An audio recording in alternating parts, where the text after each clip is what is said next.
कहते हैं कुआं को हजरत सैयदना अबू हुरैरा रज़ी अल्लाह तआला अन्हु का कुआं, यही वो मुक़द्दस कुआं है जिसकी दीवार से टेक लगाकर जिस तरह हमारे बच्चे कुरान शरीफ हिफ्ज़ करते हैं, हजरत अबू हुरैरा हिफ्ज़ क्या करते थे, हदीस शरीफ याद क्या करते थे। एक मरतबा वो भूखे थे, कुछ खाया नहीं था, उतरे और मस्जिद नबी शरीफ के लिए रवाना हुए।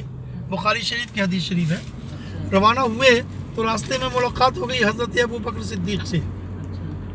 तो फरमाते हैं कि मेरे दिल में ख्याल आया कि हज़रत अबू बकर सिद्दीक़ ज़रूर पूछेंगे कि कुछ खाया है कि नहीं खाया। अबू हुरैरा अर्ज़ कर दूंगा कुछ नहीं खाया तो घर ले जाएंगे, मुझे खाना खिला देंगे।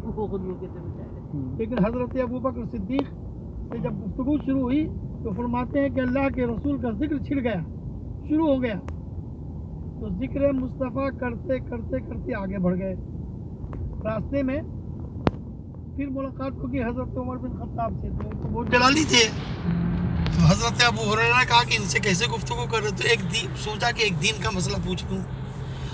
शरई